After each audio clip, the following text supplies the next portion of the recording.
नमस्कारः स्वागतम। स्वागत है आपका आज की इस वीडियो में, जिसमें हम जानेंगे कक्षा 7 की संस्कृत पाठ्य पुस्तक रुचिरा द्वितीयो भागः का पंचदश पाठ लालन गीतम। यह पाठ इस पुस्तक का आपके पाठ्यक्रम का अंतिम पाठ है और यह पाठ लालन गीतम एक बाल गीत या बाल कविता है। सरल भाषा में लिखा हुआ है और इस पाठ में 10 श्लोक हैं और इन्हें पढ़कर आपको बहुत ही आनंद आने वाला है। तो आइए शुरू करते हैं और देखते हैं इस पाठ का हिंदी अनुवाद और अभ्यास प्रश्न। उदिते सूर्ये धरणी विहसति, पक्षी कूजति कमलम विकसति। सूर्य उदय होता है, धरणी पृथ्वी विहसति हंसती है मुस्कुराती है, पक्षी कूजति पक्षी कूजते हैं, कमलम विकसति और कमल जो है वो खिलते हैं। दूसरा श्लोक, नदती मंदिरे उच्चैर ढक्का। मंदिर में ऊंची आवाज में ढक्का नगाड़े नदती नाद करते हैं, आवाज करते हैं, बजते हैं। मंदिर में ऊंची आवाज में या जोर जोर से नगाड़े बजते हैं। सरितः सलीले सेलती नौका। और नदी के जल में नाव डोलती है, डगमगाती है। यानी नाविक जो है वो अपने काम पर निकल जाते हैं, पानी में नाव उतार देते हैं। पुष्पे पुष्पे नाना रंगाः, तेषु डयन्ते चित्रपतंगाः। चित्रपतंगा तितलियों को कहते हैं। श्लोक का अर्थ क्या है? पुष्पे पुष्पे यानी कि अनेक पुष्पों पर या भिन्न भिन्न पुष्पों पर, नाना रंगाः अनेक प्रकार के भिन्न भिन्न रंग हैं, तेषु डयन्ते उन पर उड़ती हैं। कौन? चित्रपतंगाः रंग बिरंगी तितलियां। अगला श्लोक, वृक्षे वृक्षे नूतन पत्रम। वृक्षे वृक्षे प्रत्येक वृक्ष पर, नूतन पत्रम नए नए पत्ते हैं, विविधैर वर्णैर विभाति चित्रम और विभिन्न वर्णों यानी रंगों से ये जो दृश्य है वो सुशोभित होता है। धेनु प्रातर यच्छति दुग्धम। धेनु गायें प्रातः यच्छति दुग्धम दूध देती है। कैसा दूध देती है? शुद्धम स्वच्छम मधुरम स्निग्धम। यानी धेनु गायें सुबह शुद्ध स्वच्छ मीठा और चिकना, स्निग्ध को चिकना कहते हैं, दूध देती है। आगे देखते हैं। गहने विपिने व्याघ्रो गर्जति, उच्चैस्तत्र च सिंहः नर्दति। गहने विपिने घने जंगल में, व्याघ्रो गर्जति बाघ गरजता है, उच्चैस्तत्र च सिंहः नर्दति और शेर जोर से दहाड़ता है। अगला श्लोक, हरिणो यम खादति नवघासम। यह जो हिरण है वो नई घास खाता है, सर्वत्र च पश्यति सविलासम और सब जगह प्रसन्नता से देखता है, चारों तरफ प्रसन्नता से खुशी से देखता है। अगला, उष्ट्रः तुंगः मंदम गच्छति। उष्ट्र ऊंट कैसा है? तुंगः ऊंचा, मंदम गच्छति धीरे धीरे चलता है। ऊंचा ऊंट धीरे धीरे चलता है। पृष्ठे प्रचुरम भारम निवहति। पृष्ठे पीठ पर, प्रचुरम बहुत अधिक, भारम भार, निवहति ढोता है, वहन करता है। अगला, घोटकराजः क्षिप्रम धावति। घोटकराज घोड़े को कहते हैं, क्या करता है? क्षिप्रम धावति तेज दौड़ता है। धावन समये किमपि न खादति और दौड़ते समय कुछ भी नहीं खाता है। अंतिम श्लोक, पश्यत भल्लुकमिमं करालम। करालम भयंकर, भल्लुकम भालू को, पश्यत देखो, इमम इस भयंकर भालू को देखो, नृत्यति तथै कुरु करतालम। क्या कहता है? इस भयंकर भालू को देखो, यह था थई नाचता है, तुम सब ताली बजाओ। नृत्यति थई कुरु करतालम। ये थई नाचता है, नृत्य करता है, कुरु करतालम और आप सब जो हैं वो करताल करो, तालियां बजाओ। तो ये एक बाल कविता या बाल गीत, जैसा मैंने कहा था, बिल्कुल उसी भाव से लिखा हुआ है, जिसे पढ़कर आपको आनंद आया होगा। तो चलिए आगे देखते हैं और इस पाठ के शब्दार्थों पर एक नज़र डालते हैं।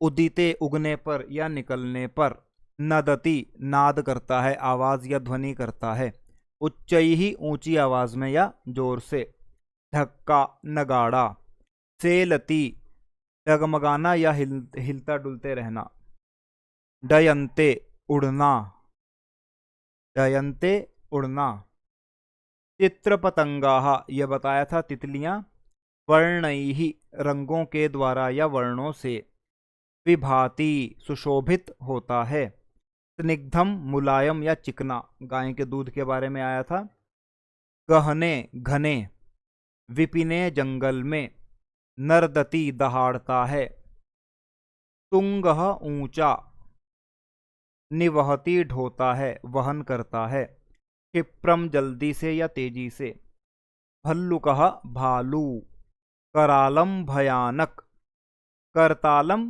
ताली। अभ्यास पहला प्रश्न क्या है, गीतम सस्वरम गायत, इस पाठ या जो गीत है ये, इसे सस्वर गाना है, एक अच्छी सी लय में आपने गाने का प्रयास करना है। दूसरा प्रश्न क्या है, एक पदेन उत्तरत, एक पद में हमने उत्तर देने हैं।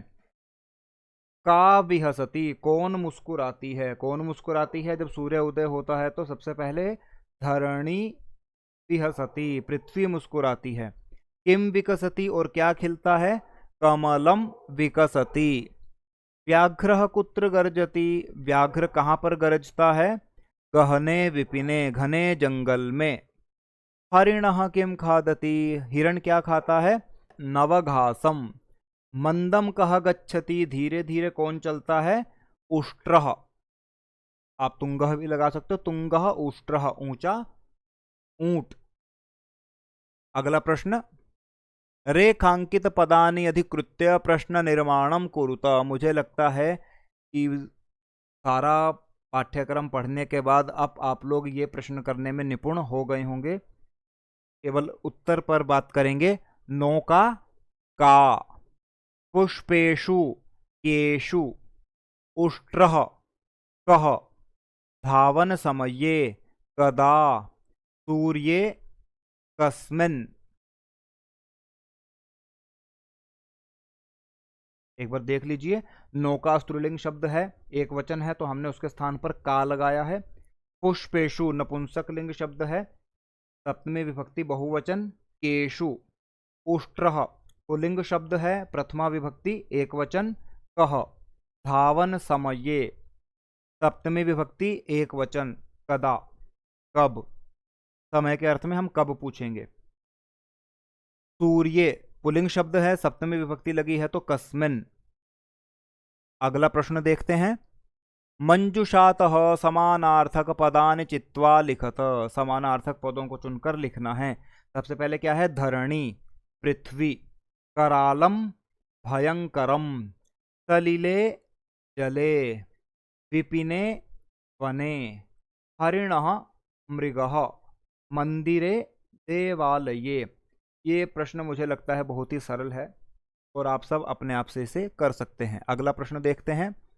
विलोम पदानि मेलयत, इससे पिछले पद में हमने समानार्थक पद मिलाए थे, अभी हमने विलोम पद मिलाने हैं। तो मंदम क्षिप्रम, ऊंट जो है वो मंदम मंदम गच्छति, धीरे धीरे चलता है, और घोटक राजः अश्वः क्षिप्रम धावति, तेज दौड़ता है।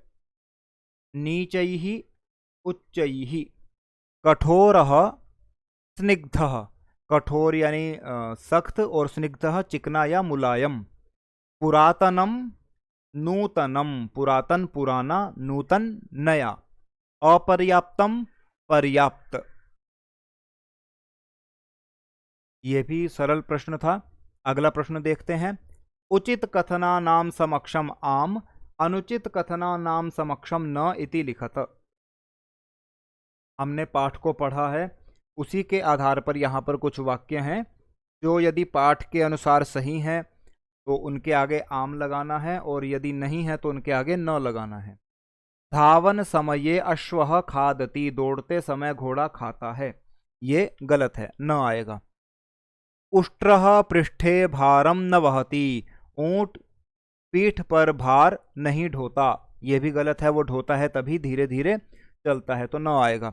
सिंहः नीचैः क्रोशति, शेर जो है वो नीची आवाज में चिल्लाता है। ये गलत है, वो जोर से दहाड़ता है तो न आएगा। पुष्पेषु चित्र पतंगाः डयन्ते, फूलों पर तितलियां उड़ती हैं। ये सही है, आम। वने व्याघ्रः गर्जति, वन में बाघ गरजता है। तो ये सही है, वो जंगल में जो है बाघ गरजता है। हरिणः नवघासम न खादति, हिरण नई घास नहीं खाता। यह भी वाक्य गलत है क्योंकि वो नई नई घास खाता है, तो हम न लिखेंगे। अगला प्रश्न देखते हैं। अधोलिखितानि पदानि निर्देशानुसारम परिवर्तयत। अभी तक आपको बालक का या बालिका के ये जो मुख्य शब्द रूप हैं लगभग कंठस्थ हो गए होंगे।